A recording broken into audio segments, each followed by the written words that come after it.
तो वैलेंसी, हमारा valency chapter चल रहा था। वैलेंसी सब लोग जिनने नहीं देखा है तो वो लोग सब यूट्यूब पे भी मैंने डाल दिया है, तो उसको देख लेना आप लोग, ठीक है। जिन बच्चों ने बाई चांस नहीं देखा है, ठीक है। और नेक्स्ट है वैलेंसी का अगला पार्ट। थोड़ा अभी सिंपल सिंपल समझा रहे हैं वैलेंसी। आपको तो कहा भी है कि वैलेंसी काफी बड़ी है। और पिछली क्लास की वैलेंसी सब समझ आ गई थी सब लोग को? Yes sir. अच्छे से पूरा? यस अच्छा, सर। बहुत बढ़िया। तो आप मुझे अब बताएंगे क्वेश्चन कि what is the valency of SN in SnCl4। SnCl4 में SN की कितनी वैलेंसी लग रही है? 4। तो बहुत बढ़िया, आंसर हो गया आपका 4। जब कभी याद ना आए, थोड़ा सा ऐसा बना के देख लिया। SN में 4 इलेक्ट्रॉन होते हैं, ये SN में 4 इलेक्ट्रॉन होते हैं, और Cl में 7 इलेक्ट्रॉन होते हैं उसके आउटर मोस्ट ऑर्बिट में। ये देखो, ये एक बॉन्ड बन गया, ऐसा दूसरा बॉन्ड बन जाएगा, ऐसा तीसरा बॉन्ड बन जाएगा, ऐसा चौथा बॉन्ड बन जाएगा, ये। और इस तरह से हमारे 4 वैलेंसी शो होने लगे SN की। तो SN की वैलेंसी का आंसर हो गया 1 2 3 4। ठीक है, समझ आ गया आपको?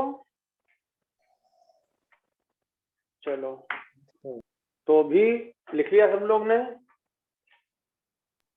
Yes sir.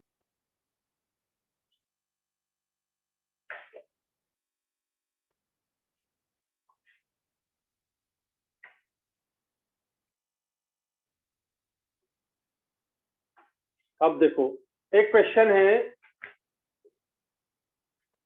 कि what is the valency of iron in FeCl2 and FeCl3।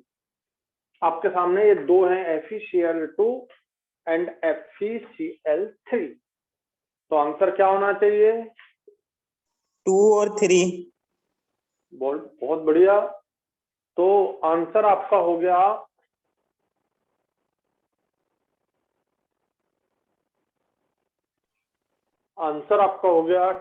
FeCl2 में 2 एंड FeCl3 में 3।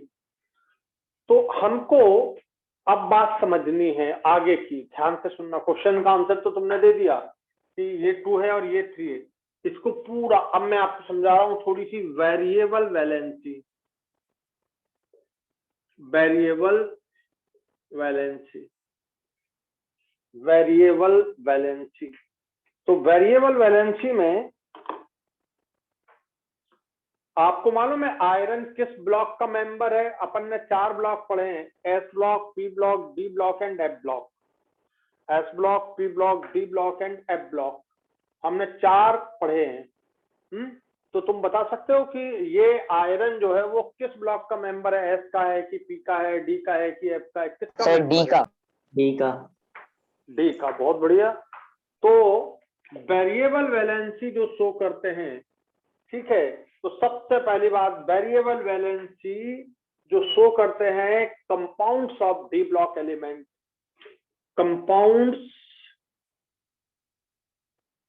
Of D block element, compounds of D block element exhibit variable valency. ये जो वेरिएबल वैलेंसी है, डी ब्लॉक एलिमेंट के compound show करते हैं। सबसे पहली बात समझिए, पहला तो आपको ये याद होना चाहिए कि डी ब्लॉक के एलिमेंट वेरिएबल वैलेंसी शो करते हैं। अब उसका रीजन क्या है? तो रीजन भी आपको समझा देते हैं वैलेंसी में। देखो रीजन, ध्यान से सुनना। जैसे Fe है, Fe में 26 इलेक्ट्रॉन्स होते हैं। 26 उसका प्रोटॉन है, तो 26 इलेक्ट्रॉन है। 1s2, 2s2, 2p6, 3s2, 3p6।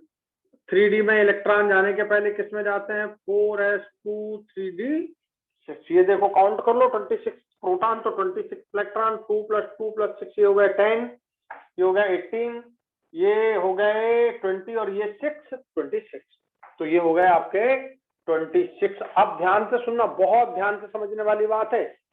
ये होता है वैलेंसी सेल, ये फोर्थ वैलेंसी सेल। लेकिन आपको मालूम है पहले इलेक्ट्रॉन इसमें गया, बाद में इसमें गया है, इसका मतलब 4s की एनर्जी कम है, 3d की एनर्जी थोड़ी ज्यादा है, ठीक है। इसका मतलब क्या है कि 4s और 3d की एनर्जी कंपेरेबल है, ज्यादा डिफरेंस नहीं है। तो जब 2 इलेक्ट्रॉन यहां से निकल जाते हैं, ध्यान से सुनना, जब 2 इलेक्ट्रॉन यहां से निकल जाते हैं तो ये Fe+2 बन जाता है। क्या बन जाता है? Fe+2 बन जाता है। और यहां तक का इलेक्ट्रॉनिक कॉन्फ़िगरेशन होता है ये 4s0। तो आपका ये बन जाता है FeCl2। इसमें कितने इलेक्ट्रॉन निकले? 2। ये 2 इलेक्ट्रॉन निकल गए, इसकी वैलेंसी 2 हो गई, समझे। और एक इलेक्ट्रॉन यहां से निकल और जाता है, यहां से भी एक इलेक्ट्रॉन जब निकल जाए तो यहां बचेंगे 3d5 और ये हो गए 4s0। पहले 2 यहां से निकल गए, एक यहां से निकल गया, 3d5 बचा, तो ये बन जाता 3 इलेक्ट्रॉन, यहाँ 3 इलेक्ट्रॉन रिमूवल हुआ, यहाँ 2 इलेक्ट्रॉन का हुआ, ये बन जाता +3। तो compounds of the d block element show variable valency because of ये compounds of the d block element show variable valency because the energy difference of 4s orbital and 3d orbital is very small. The energy difference of 4s and 3d or 3d and 4s orbital is small, smaller compared to other. Smaller difference in the energy, of 3d and 4s orbital. The smaller difference in the energy of 3d and 4s orbital. जरा सोचो, इतनी सी बात सोचना है। तो क्या हुआ? Compounds of D block, आप फिर से एक बार चल रहे हैं अपन। What is the valency of iron in the FeCl2 and FeCl3? तो आपने आंसर दिया, बोले सर इसकी 2 इसकी 3, ठीक है। अब ये हुआ क्यों ऐसा? NaCl में क्यों नहीं हुआ? NaCl बन जाता, NaCl2 बन जाता, NaCl3 बन जाता, ऐसा इसमें नहीं हुआ NaCl में, लेकिन इसमें हुआ। तो इसका reason, compounds of the D block element exhibit variable valency. Compounds of the d block element exhibit variable valency because of the smaller difference of energy in 3d and 4s orbital. Because of the smaller difference in energy of 3d and 4s orbital. तो ये इसका answer बन गया, इसका because बन गया। बोलो समझ आया कि नहीं? Yes sir. समझ आया? तो इस तरह से हम बहुत सिंपल तरीके से बता सकते हैं। तो पहले आप लिख लो, फिर और समझाते हैं।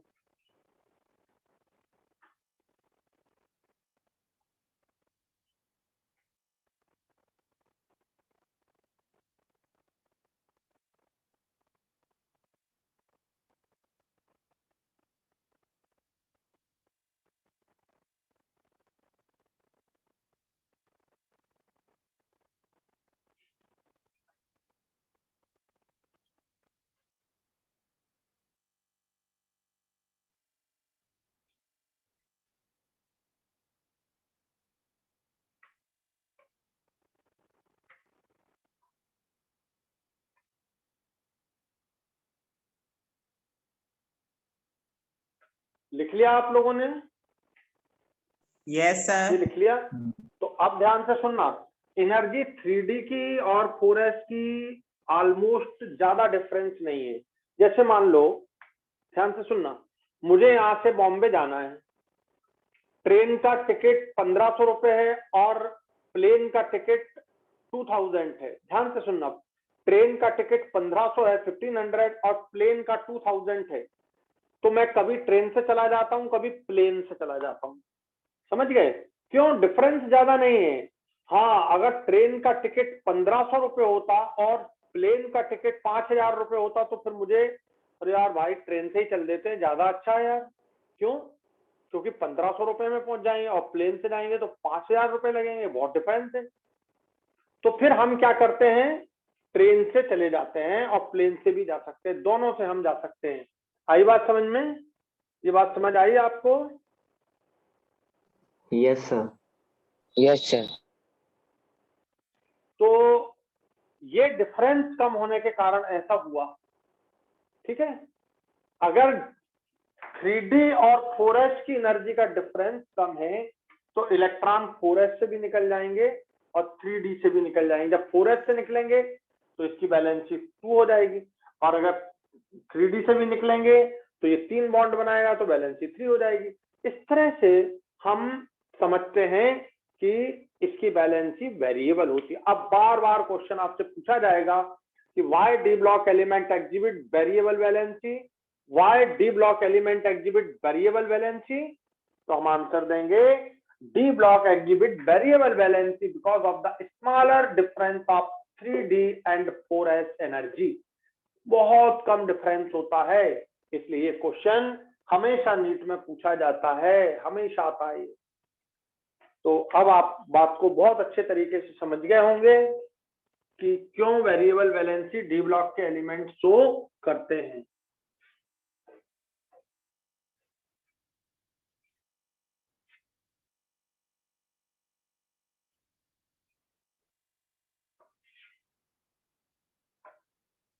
तो थोड़ा सा डी ब्लॉक के बारे में मैंने अभी सिंपल बताया। जैसे आपको कॉपर कभी कभी आपने पढ़ा होगा, कॉपर में भी ऐसे ही होता है।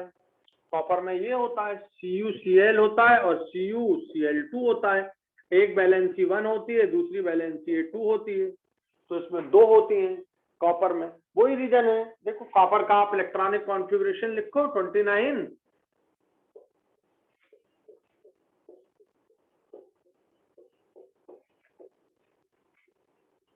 पहले इलेक्ट्रॉन इसमें गए और फिर इसमें चले गए, तो ये आपका हो गया वैलेंसी सेल। ये देखो एक इलेक्ट्रॉन निकलता है, यहां सब ध्यान से देखना, ये एक इलेक्ट्रॉन जब निकलता है तो आप ये बन जाता है Cu, एक इलेक्ट्रॉन निकला यहाँ, ये 4s 0 हो गया। अब बताओ एक इलेक्ट्रॉन निकलेगा, एक इलेक्ट्रॉन इसने ले लिया, इलेक्ट्रोवैलेंसी हो गई। एक इलेक्ट्रॉन इसने लूज किया, इसने गेन कर लिया, इसने लूज किया, इसने गेन कर लिया। कल समझाया था हमने। तो 4s, और अगर 2 इलेक्ट्रॉन लूज कर दे तो यहाँ 3D 9 हो जाएगा, और 4s तो पहले से ही 0 हो गया, तो एक यहाँ से गया, एक यहाँ से चला जाएगा। तो इस तरह से आपका कॉपर 2 वैलेंसी। तो ऐसा क्यों हुआ भाई? डी से इलेक्ट्रॉन, ये तो अंदर वाला सेल है, ये बाहर वाला सेल है, ठीक है। तो ये इलेक्ट्रॉन निकलना तो आसान बात है, ये तो निकलना चाहिए, ये इलेक्ट्रॉन तो निकलना चाहिए, ये इलेक्ट्रॉन, पर साथ में ये इलेक्ट्रॉन भी निकल रहा है। इसका मतलब इन दोनों की एनर्जी का डिफरेंस कम है, बहुत ज्यादा नहीं है, बहुत ज्यादा। जैसे मैंने आपको बड़ा अच्छा एग्जांपल दिया कि मुझे बॉम्बे जाना होता है तो कभी मैं ट्रेन से चला जाता हूँ, कभी प्लेन से चला जाता हूँ। प्लेन से और ट्रेन के रेंट में ज्यादा डिफरेंस नहीं है, इसलिए। तो बस आपको ये बात समझ आ गई कि नहीं आई बताओ, लिखो इसको।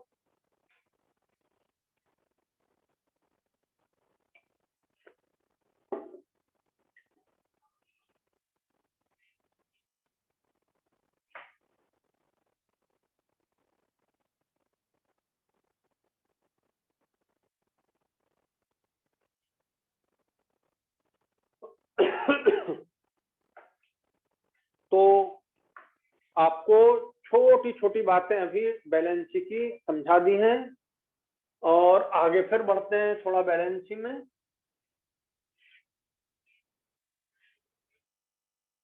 तो डी ब्लॉक के एलिमेंट, कभी क्वेश्चन पूछे कि भाई वेरिएबल वैलेंसी शो कर रहे हैं, कभी +1, कभी +2, कभी 2, कभी 3, ऐसी वैलेंसी शो करें, तो तुम उनका आंसर कैसे दोगे? तो ये आपको मैंने समझा दिया है।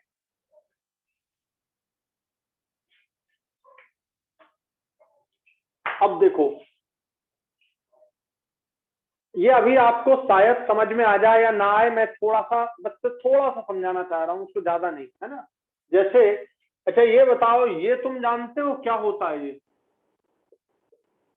थोड़ा इसको जानते हो? तो मैं ये क्या लिखा मैंने, NH4Cl, जैसे अमोनियम NaCl क्लोराइड। होता, हाँ अमोनियम क्लोराइड है, NH4Cl अमोनियम क्लोराइड।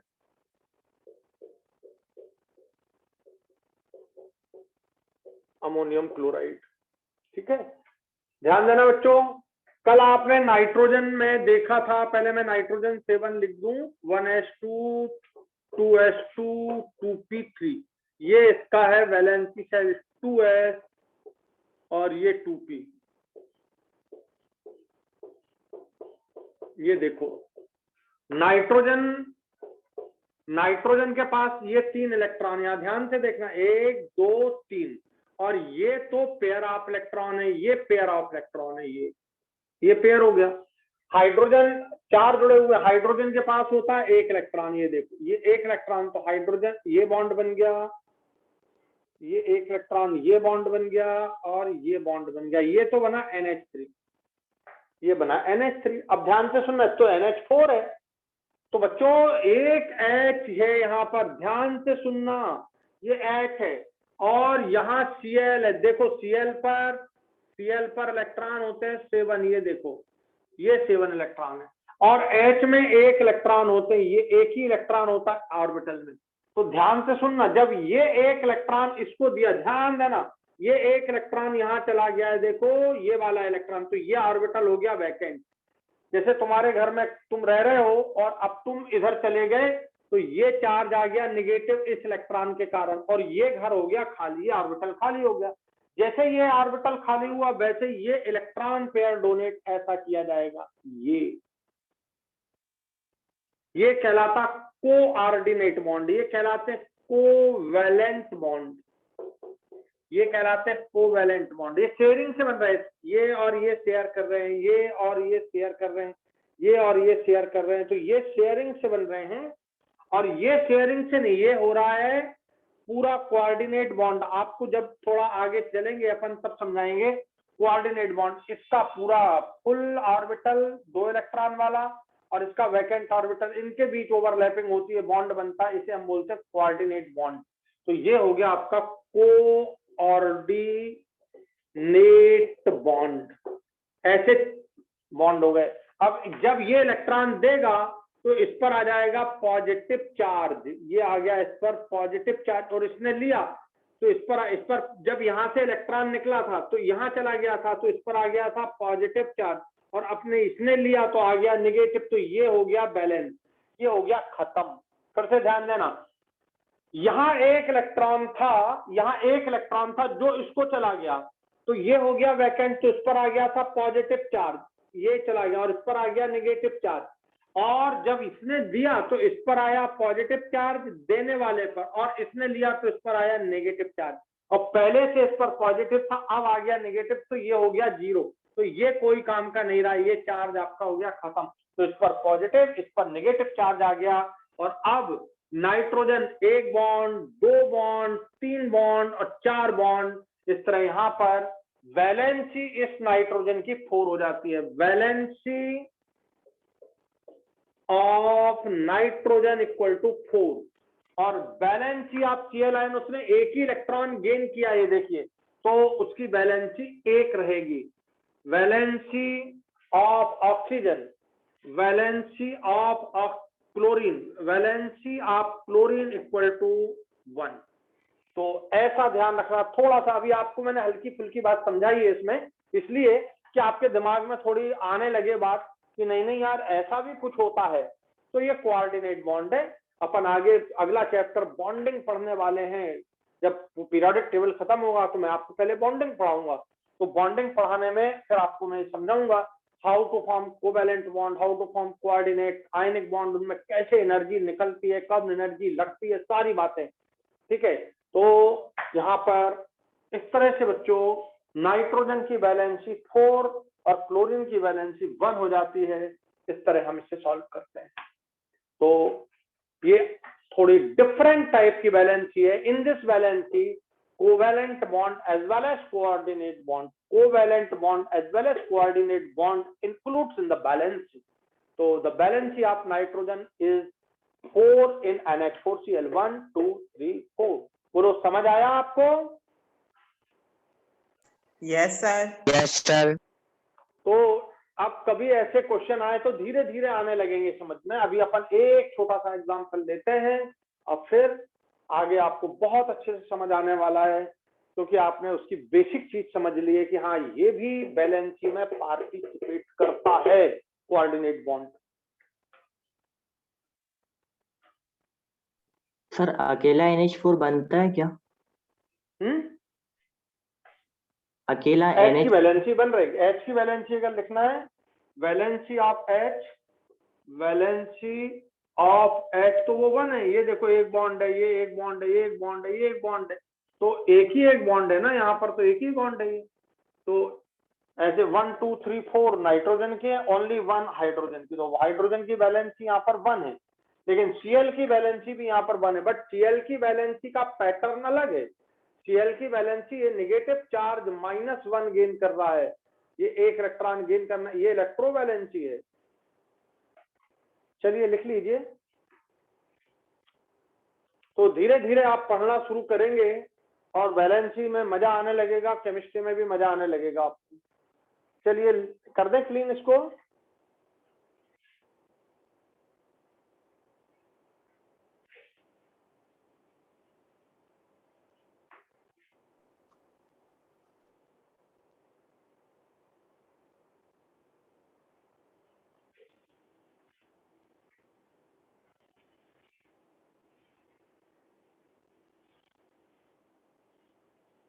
लिख लिया सब बच्चों ने? सब लोगों ने लिख लिया? आप लोगों ने? Yes. Yes, sir.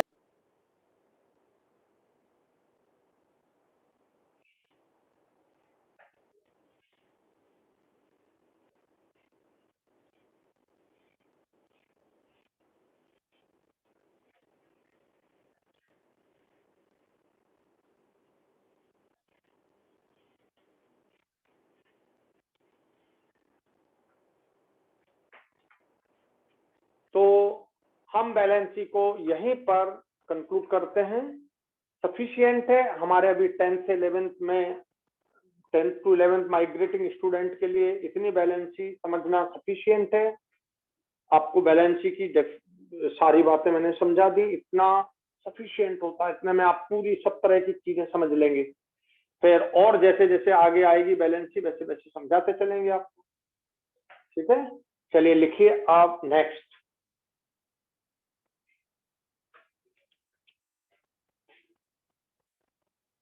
Nature of oxide and hydroxide.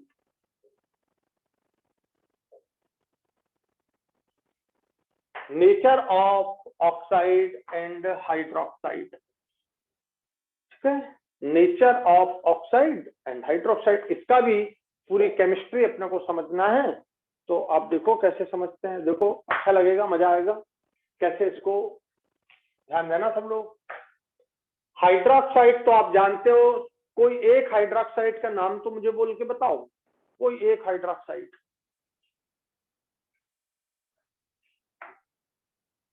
NaOH. बहुत बढ़िया, NaOH हो गया. तो NaOH, एक हाइड्रोक्साइड अपन NaOH लिखते हैं, इसको सोडियम हाइड्रोक्साइड बोल देते हैं. ये सोडियम हाइड्रोक्साइड. और कोई एक ऑक्साइड बोल के बताओ. एक ऑक्साइड कोई भी एग्जांपल जो तुमने पढ़ा हो, इसी का बना दो. Na2O, इसको बोलते हैं सोडियम ऑक्साइड. पानी भी तो हाइड्रो ऑक्साइड है, H2O. CO2 भी तो ऑक्साइड है, कार्बन डाइऑक्साइड, तो सब ऑक्साइड है. Na2O भी ऑक्साइड है. तो बच्चों ऑक्साइड में, अब पहले मैं थोड़ा सा स्ट्रक्चर समझा दूं. तो ऑक्साइड में O पर होता है नेगेटिव चार्ज, ऑक्साइड में O पर होता है -2 चार्ज, ये ऑक्साइड में. और हाइड्रोक्साइड में OH पर, पूरे OH पर होता है -1 चार्ज, क्योंकि ऑक्सीजन पर -2 है और हाइड्रोजन पर होता है +1, तो यहाँ पे -1 बचता है। तो जब भी आप ऑक्साइड बनाएंगे तो ऑक्सीजन पर -2 चार्ज लिखेंगे, ये ऑक्साइड के लिए होता है और ये हाइड्रोक्साइड के लिए होता है। ठीक है, ये आप ये बात समझ गए अच्छे से।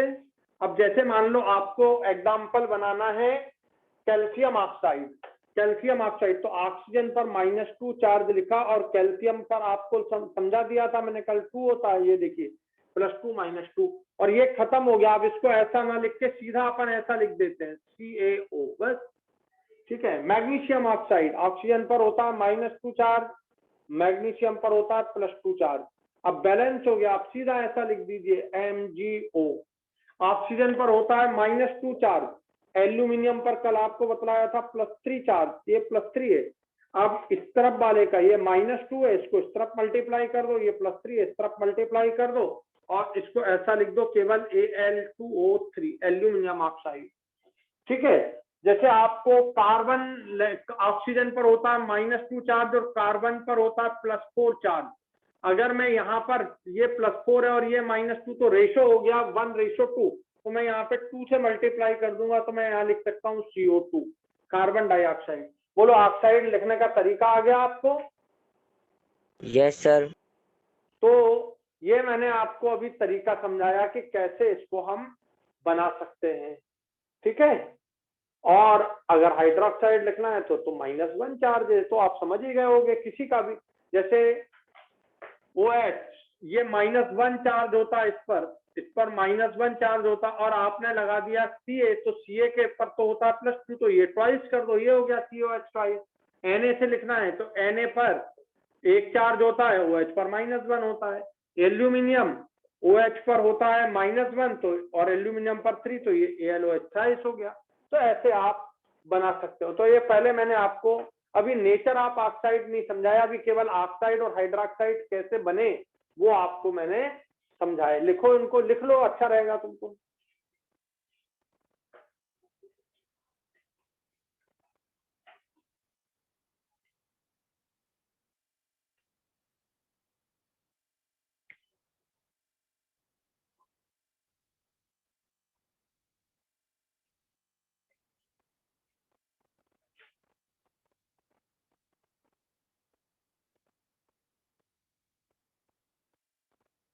लिख लिया?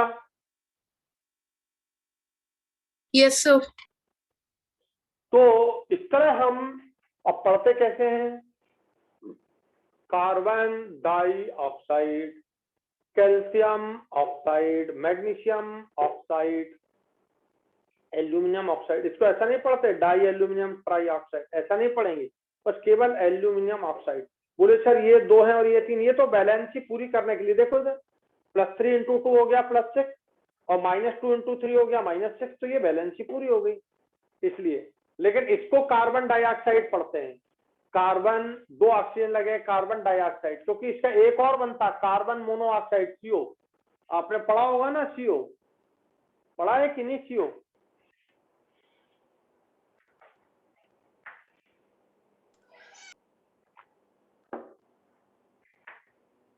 तो इसको बोलेंगे कार्बन मोनोऑक्साइड और इसको बोलेंगे कार्बन डाइऑक्साइड।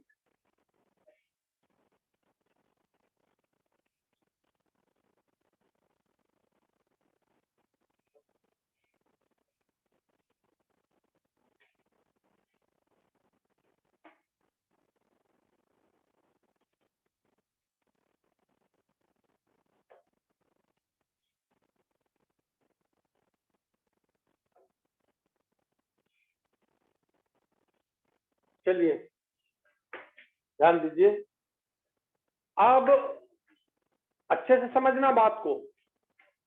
2 होते हैं मेटल और नॉन मेटल। कल आपको मेटल भी समझाया है मैंने पिछली क्लास में, मेटल और नॉन मेटल। क्लोरीन होता है नॉन मेटल, फ्लोरीन होता है नॉन मेटल, सोडियम होता है मेटल, और मेटेलिक नेचर भी समझाया। Top to bottom metallic nature बढ़ता है, घर जाने पे घटता है, लिखा है ना आपने मेटेलिक नेचर? यस सर, बोलो। लिखा है। तो Yes, उसको एक बार फिर से पढ़ना। तो अब बहुत इंपॉर्टेंट हम बात बोल रहे हैं, उसको समझना। ऑक्साइड ऑफ मेटल, ऑक्साइड अपन दोनों ही लिख लेते हैं, हाइड्रोक्साइड भी लिख लेते हैं, hydroxide and oxide of metal, hydroxide and oxide of metal are basic, ये मेन बात है, बेसिक इन नेचर, ये बेसिक होते हैं, बेस होते हैं, बेस। और hydroxide and oxide of non metal acidic in nature are acidic, ये मेन बात है, इन नेचर। ये दो बात आपको हमेशा ध्यान रखनी है। मेटल का यदि ऑक्साइड है, मेटल का यदि ऑक्साइड और हाइड्रोक्साइड है तो वो बेसिक होगा, नॉन मेटल का है तो वो एसिडिक होगा। लिखो,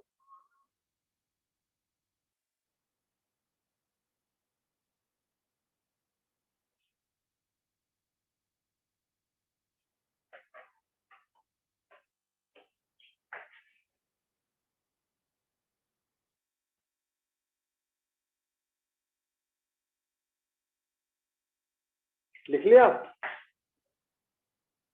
Yes, sir. Oxide and hydroxide of zinc, aluminium, tin, lead, ये जो है, और बोरान भी लिख लो इसके साइड में, boron, boron, beryllium, beryllium, beryllium, beryllium, beryllium. तो जिंक, बेरिलियम, एल्यूमिनियम, टिन और लेड आर एम्फोटेरिक, ये याद करना है बिल्कुल, एम्फोटेरिक। एम्फोटेरिक का मतलब होता है जो एसिड जैसा भी बिहेव करे और जो बेस जैसा बिहेव भी करे, एसिड और बेस दोनों जैसा बिहेव करे, उसे बोलते हैं एम्फोटेरिक। एम्फोटेरिक का मतलब, और एम्फोटेरिक मीन्स दे बिहेव,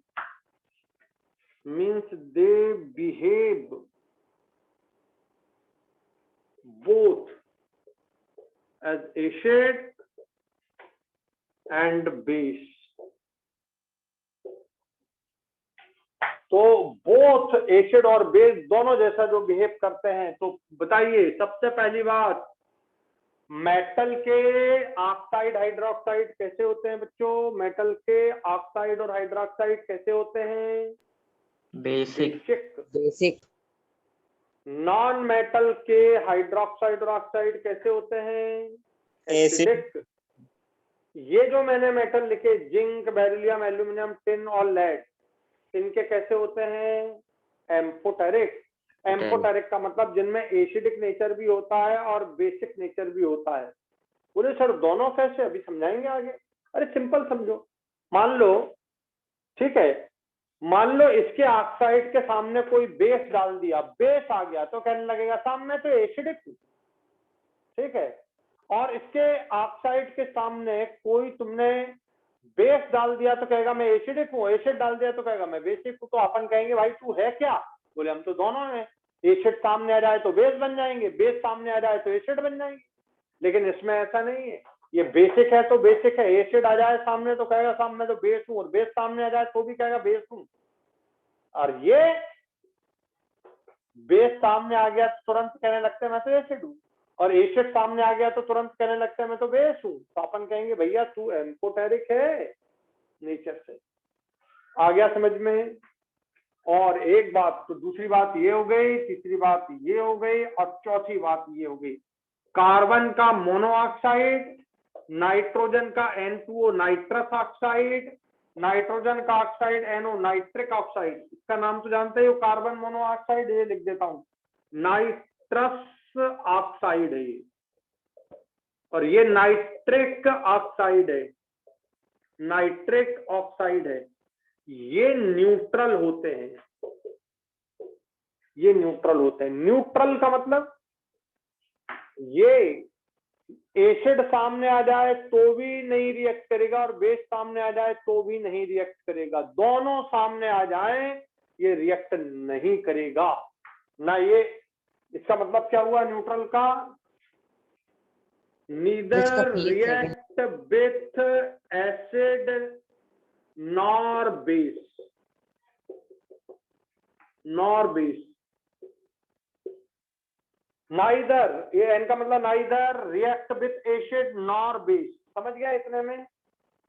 तो ना भाई साहब ये एसिड से रिएक्ट करते ना बेस से रिएक्ट करते, तो ऐसे ऑक्साइड कहलाते हैं न्यूट्रल। अब बताओ 4 कैटेगरी क्लियर हो गई तुम्हें?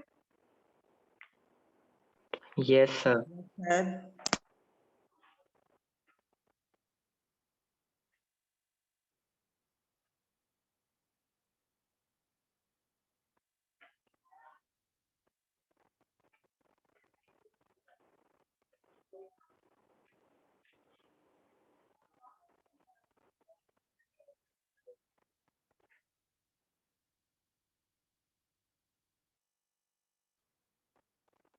अब आपको क्वेश्चन पूछा जाए कि what is the nature of oxide of metal, तो बिल्कुल आप बिना सोचे बोलोगे मेटल। जैसे ही बोला तो सर ये तो बेसिक है। नॉन मेटल जैसे ही बोला तो सर एसिडिक है, वो चाहे ऑक्साइड हो चाहे हाइड्रोक्साइड हो। और अगर जिंक, बेरिलियम, एल्यूमिनियम, टिन और लेड, ये 4 जिंक, बेरिलियम, एल्यूमिनियम, टिन और लेड, अगर इनके ऑक्साइड दें या हाइड्रोक्साइड दें तो तुम बिल्कुल मत डरना, सीधा बोलना है तो भैया एम्फोटेरिक है। कोई क्वेश्चन पूछे एम्फोटेरिक का मतलब समझाओ, तो बिल्कुल मतलब समझा देना कि ये होता है एम्फोटेरिक का मतलब एसिड और बेस दोनों से रिएक्ट करता। अभी अपन लिखेंगे, ठीक है। और neutral oxide, carbon monoxide, nitrous oxide, nitric oxide, ये न्यूट्रल होते हैं। कोई पूछे न्यूट्रल का क्या मतलब होता है, तो कहना साहब न्यूट्रल का मतलब है जो ना एसिड से रिएक्ट करे ना बेस से रिएक्ट करे, तो किसी से रिएक्ट ना करे, एसिड बेस दोनों से रिएक्ट ना करे, वो होता है न्यूट्रल। और जो एसिड बेस दोनों से रिएक्ट कर जाए तो वो होता है एम्फोटेरिक। अब बताओ चारों कैटेगरी क्लियर हो गई आपको? Yes, sir.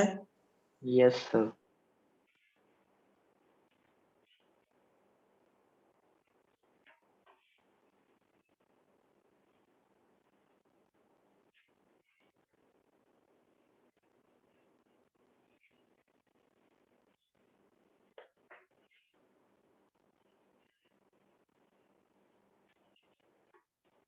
चलिए ध्यान से देखिए इधर, हम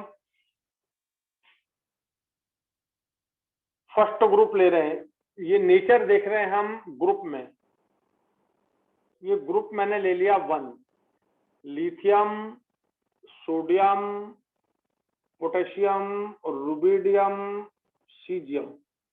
अब मुझे बताओ इनका मेटलिक नेचर बताओ जल्दी से। मेटल बोले सब मेटल है, ये तो सब मेटल है, ये भी मेटल है, ये भी मेटल, ये भी सारे। कितने बच्चे हैं मेरी क्लास में? देखो 1 2 3 4 5 बच्चे मेरी ये क्लास में हैं, और पांचों बच्चों के 90 से ऊपर मार्क्स हैं।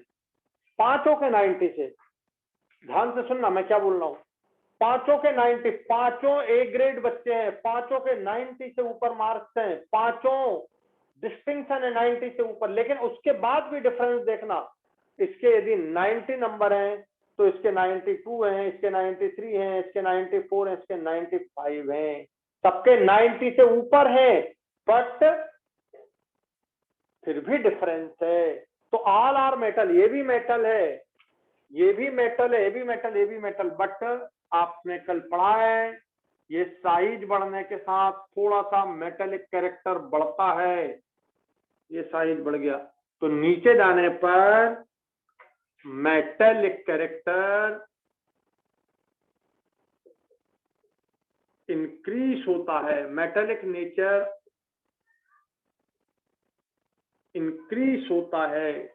अब बताओ इसका अगर मैं ऑक्साइड बनाऊंगा, सब देखिएगा, ऑक्सीजन पर होता है -2 चार्ज, ऑक्सीजन पर होता है -2 चार्ज, और लिथियम पर होता है +1, तो ये 2 लगा दीजिए, Li2O, Na2O, K2O, Rb2O, CS2O, ये बन गए।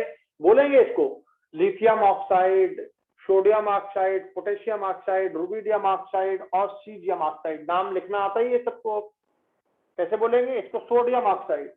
तो lithium oxide, potassium oxide, rubidium oxide, caesium oxide, ये सब ऑक्साइड हो गए। अब बताओ मेटालिक नेचर, मैंने क्या बोला? All are metal. अच्छे सुनना, ऑल आर मेटल, सब मेटल हैं, ये भी मेटल है, ये भी मेटल, ये भी।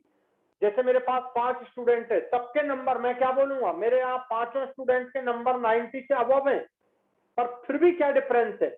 इसके 91 है, इसके 92 है, इसके 93, इसके 94, इसके 95 है।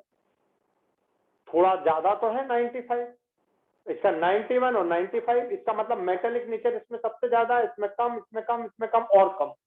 तो मेटेलिक नेचर साइज बढ़ने से, मेटेलिक नेचर ये साइज बढ़ रहा है तो मेटेलिक नेचर इंक्रीज हो रहा है।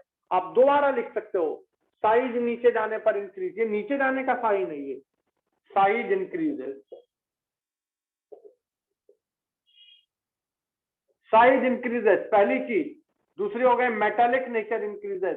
तो ये मेटेलिक नेचर जब इंक्रीज होगा, और आपने लिखा था मेटल का ऑक्साइड बेसिक होता है, तो बताइए कैसा नेचर बढ़ना चाहिए नीचे जाने पर? बेसिक नेचर इंक्रीजेस, बहुत इंपॉर्टेंट।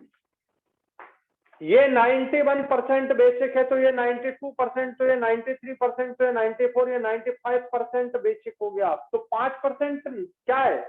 5% एसिडिक है, बहुत कम एसिडिक है। एसिडिक तो है पर इतना कम है कि हम उसको नेग्लेक्ट कर देते हैं और हम बोलते हैं कि ये बहुत बेसिक है। भाई समझ गए?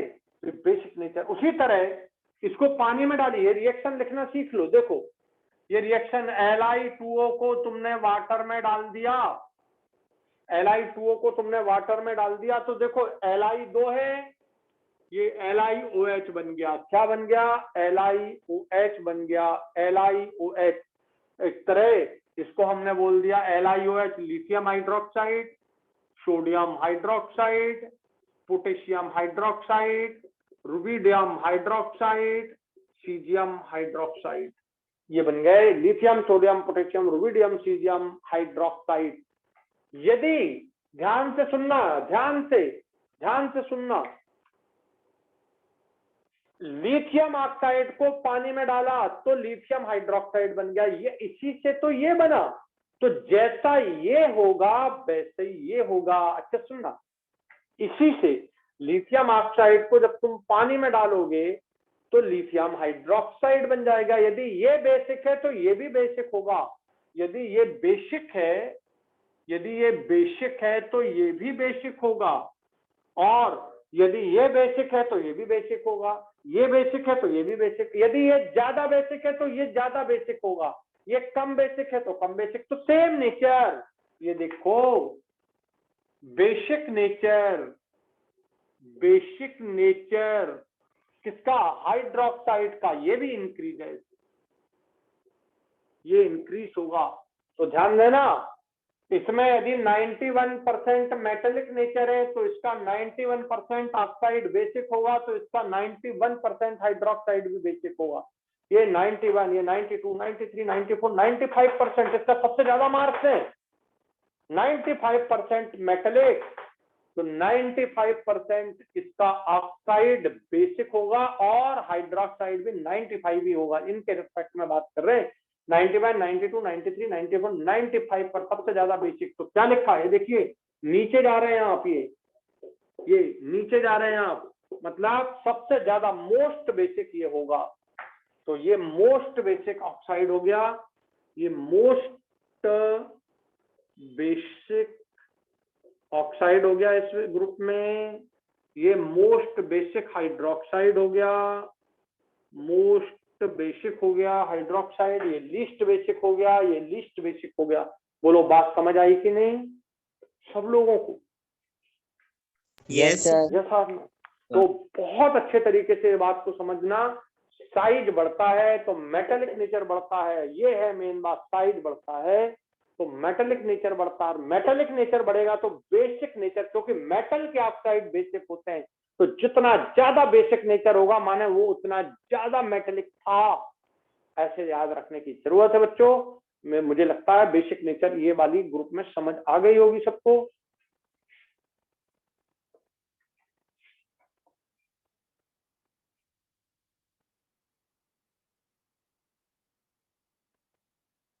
लिख लिया सब लोग ने? Yes, sir. चलिए दूसरा दूसरा लिखते हैं। अब सेकंड ग्रुप समझाते हैं तुमको। देखो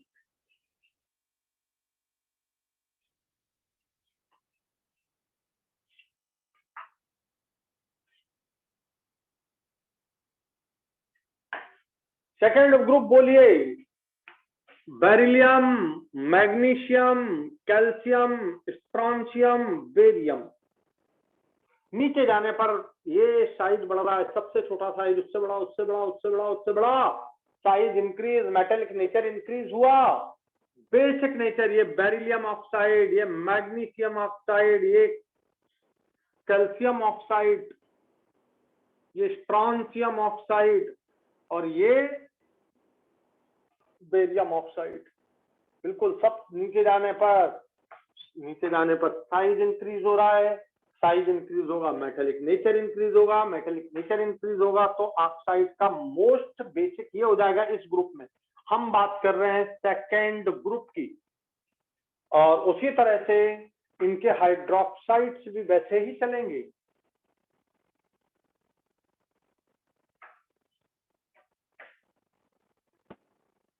beryllium hydroxide, magnesium hydroxide, calcium hydroxide, strontium hydroxide और बेरियम हाइड्रोक्साइड।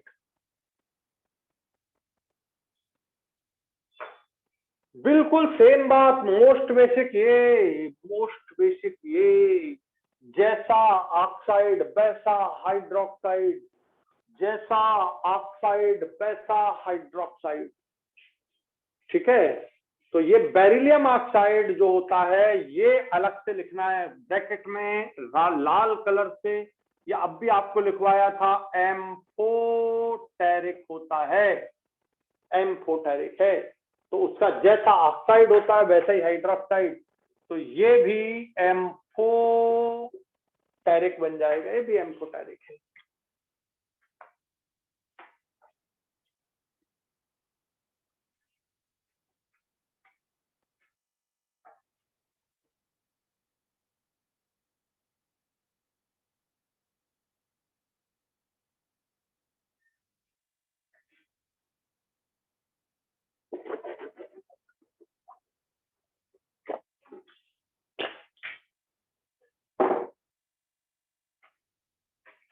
हो गया बच्चों? बात क्लियर हुई कि नहीं पूरी? Yes, ये sir. हम बात कर रहे हैं सेकंड ग्रुप की, ये हम पूरे सेकंड ग्रुप की बात कर रहे हैं।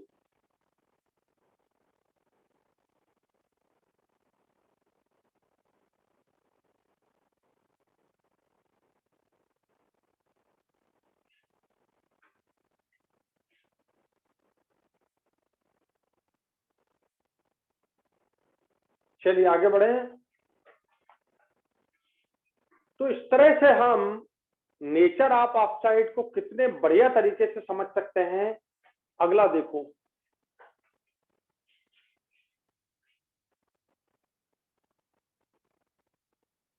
अब आपको ये क्लियर लिख लिया आप लोगों ने? बिल्कुल जैसा मैंने लिखा वैसा ही लिखिएगा।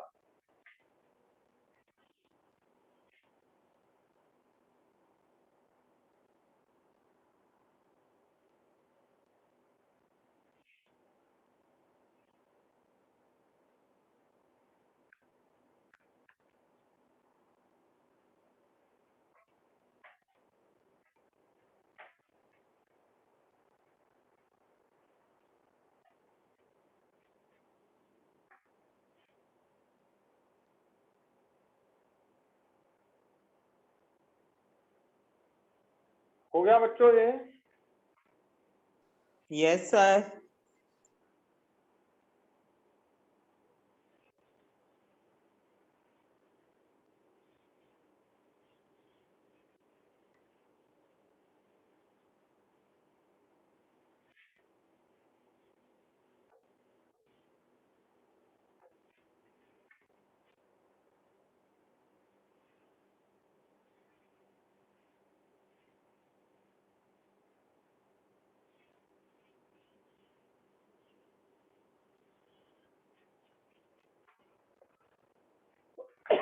Nature of oxide and hydroxide in a period.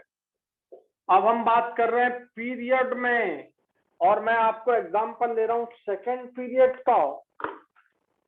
देखिए इधर हम एग्जांपल ले रहे हैं सेकेंड पीरियड। सेकेंड पीरियड का कोई मुझे मेंबर बोल के बताओ, एक कहां से शुरू होता है सेकेंड पीरियड? लिथियम। बहुत बढ़िया, लिथियम 3, बेरिलियम 4, ये एटॉमिक नंबर लिख रहा हूं, boron 5, carbon 6, nitrogen 7, oxygen 8, fluorine 9। ये देखिए इसका ऑक्साइड, ये मेटल है बच्चों, कल आपको लिखवाया ये मेटल है। ये इसमें थोड़ा सा मेटल प्लस नॉन मेटल दोनों प्रॉपर्टी आ जाती है। इसमें ये नॉन मेटल है, ये नॉन मेटल है, ये नॉन मेटल है, ये नॉन मेटल है, ये नॉन मेटल है, पर यहाँ पर मेटेलिक प्रॉपर्टी ज्यादा, ये ब्रैकेट ये दोनों चीज इसमें आ गई, और इधर फिर मेटेलिक प्रॉपर्टी कम होते जाती है, नॉन मेटेलिक बढ़ते जाती है, आपको समझा दिए मैंने। तो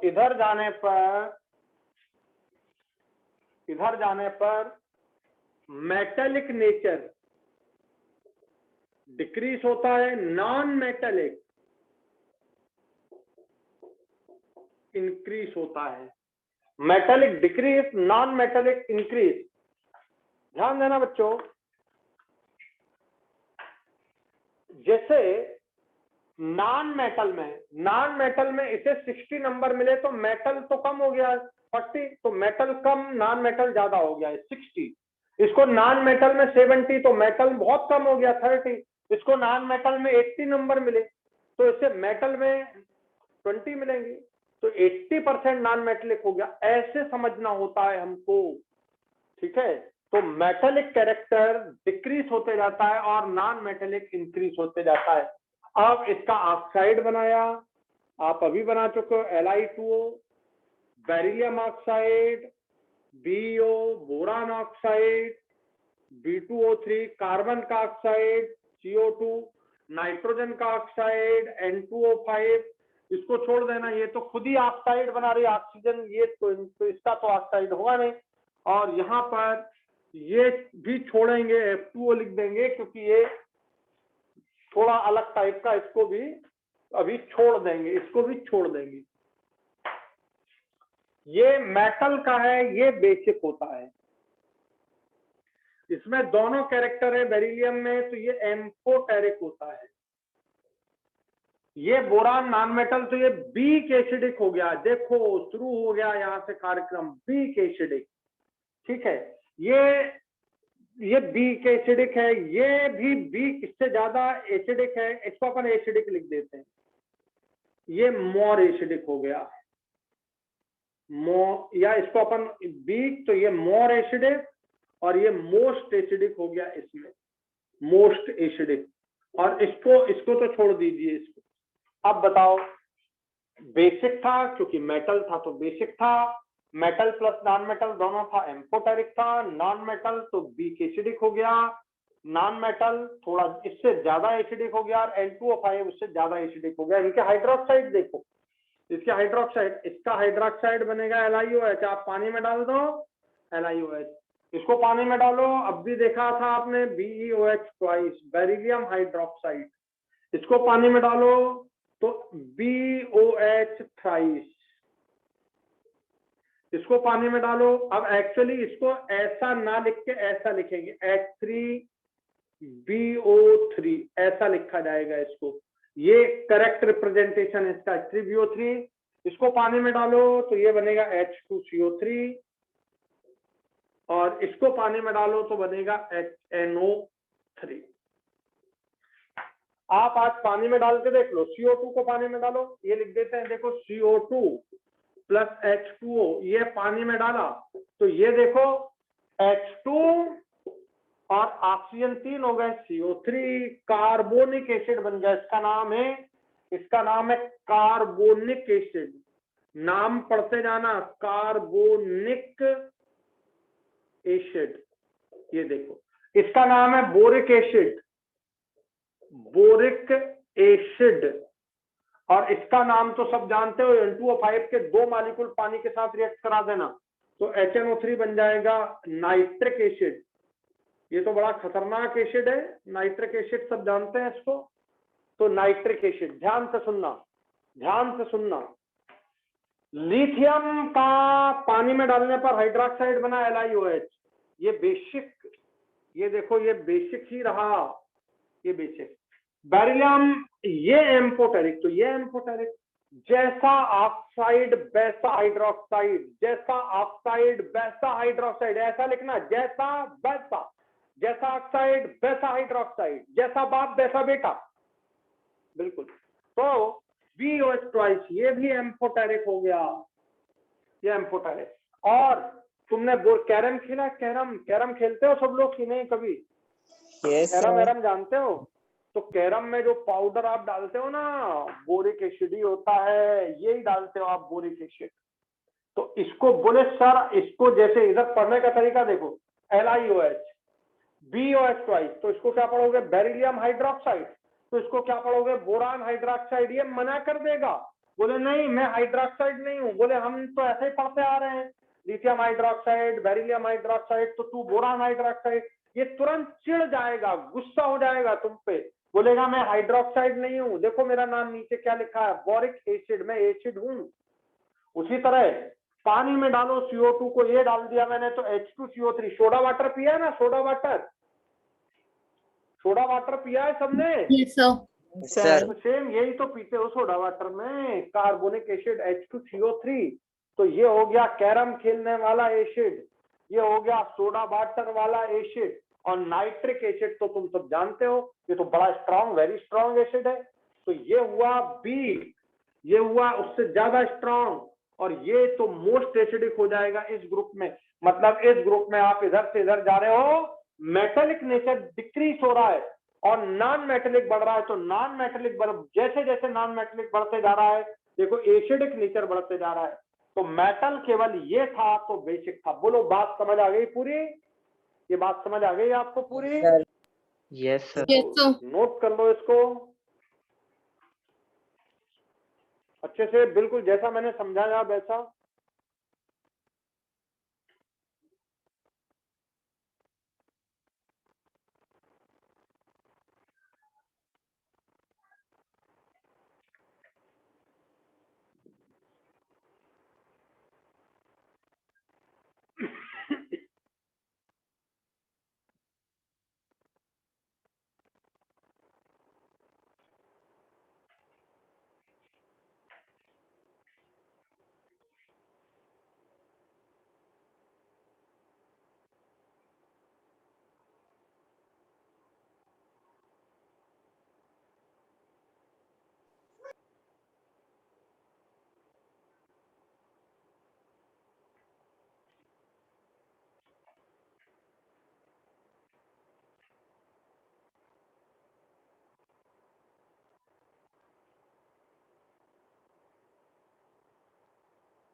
हो गया बच्चों कंप्लीट कि नहीं हुआ अभी? Yes sir. यस तो सर हो गया। पूरा कंप्लीट अच्छे से। अब बताओ मुझे नेचर ऑफ ऑक्साइड हाइड्रोक्साइड समझ आया कि नहीं आया अच्छे से? Yes sir. Yes sir. चलिए आज की क्लास क्लोरीन को आपने यहीं क्यों पर एंड करते हैं, कल इसके आगे देखते हैं। Thank you very much. जय हिंद, जय भारत। Thank you sir.